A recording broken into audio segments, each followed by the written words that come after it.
లేవీయకాండము 5వ అధ్యాయము.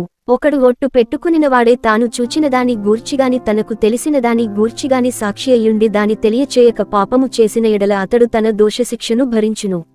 మరియు నొకడు ఏ అపవిత్ర వస్తువునైనను ముట్టిన ఎడల అది అపవిత్రమృగ కళేబరమేగాని అపవిత్ర పశు కళేబరమేగాని అపవిత్రమైన ప్రాకెడు జంతువు కళేబరమేగాని అది అపవిత్రమని తనకు తెలియకపోయినను అతడు అపవిత్రుడై అపరాధి యగును. మనుష్యులకు తగులు అపవిత్రతలలో ఏదైనను ఒకనికి తెలియకుండా అంటిన ఎడల అనగా ఒకనికి అపవిత్రత కలిగిన ఎడల ఆ సంగతి తెలిసిన తరువాత వాడు అపరాధి యగును. మరియు కీడైనను మేలైనను మనుష్యులు వ్యర్థముగా ఒట్టు పెట్టుకుని చేసెదమని పలుకు మాటలలో మరి దేనినైనను యోచింపక చేసెదనని ఒకడు పెదవులతో వ్యర్థముగా ఒట్టు పెట్టుకునిన ఎడల అది తెలిసిన తరువాత వాడు అపరాధియగును. కాబట్టి అతడు వాటిలో ఏ విషయమందైనను అపరాధియగునప్పుడు ఆ విషయమందే తాను చేసిన పాపమును ఒప్పుకొని తాను చేసిన పాప విషయమై యెహోవా సన్నిధికి మందలో నుండి ఆడుగొర్రె పిల్లనే గాని ఆడు మేకపిల్లనే గాని పాపపరిహారార్థ బలిగా అర్పింపవలెను. అతనికి పాప క్షమాపణ కలుగునట్లు యాజకుడు అతని నిమిత్తము ప్రాయశ్చిత్తము చేయును.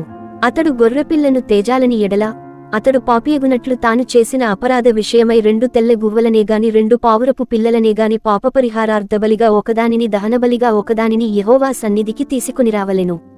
అతడు యాజకుని యొద్దకు వాటిని తెచ్చిన తరువాత అతడు పాపపరిహారార్థమైన దానిని మొదట నర్పించి దాని మెడ నుండి దాని తలను నులమవలెను గాని దాని నూడదీయకూడదు.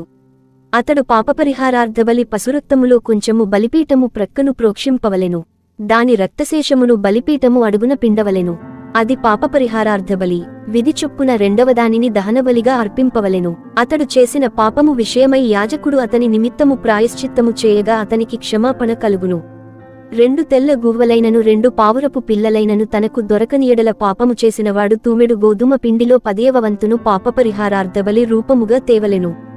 అది పాప పరిహారార్థబలి గనుక దాని మీద నూనె పోయవలదు, సాంబ్రాణి దాని మీద ఉంచవలదు.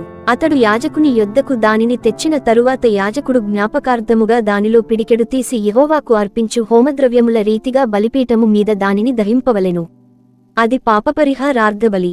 పై చెప్పిన వాటిలో దేని విషయమైనను పాపము చేసిన వాని నిమిత్తము యాజకుడు ప్రాయశ్చిత్తము చేయగా అతనికి క్షమాపణ కలుగును. దాని శేషము నైవేద్య శేషము వలె యాజకుని దగును. మరియు యెహోవా మోషేకు ఈలాగు సెలవిచ్చెను.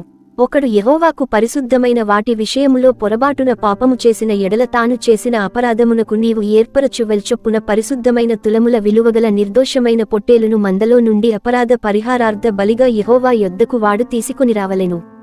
పరిశుద్ధమైన దాని విషయములో తాను చేసిన పాపము వలని నష్టము నిచ్చుకొని దానితో 5వ వంతు యాజకునికి ఇయ్యవలెను. ఆ యాజకుడు అపరాధపరిహారార్థ బలియగు పొట్టేలు వలన అతని నిమిత్తము ప్రాయశ్చిత్తము చేయగా అతనికి క్షమాపణ కలుగును. చేయకూడదని యెహోవా ఆజ్ఞాపించిన వాటిలో దేనినైనను చేసి ఒకడు పాపియైన ఎడల అది పొరబాటున జరిగినను అతడు అపరాధియై తన దోషమునకు శిక్ష భరించును. కావున నీవు ఏర్పరచిన వెల్చొప్పున మందలో నుండి నిర్దోషమైన పొట్టేలును అపరాధ పరిహారార్థబలిగా అతడు యాజకుని యొద్దకు తీసుకునిరావలెను.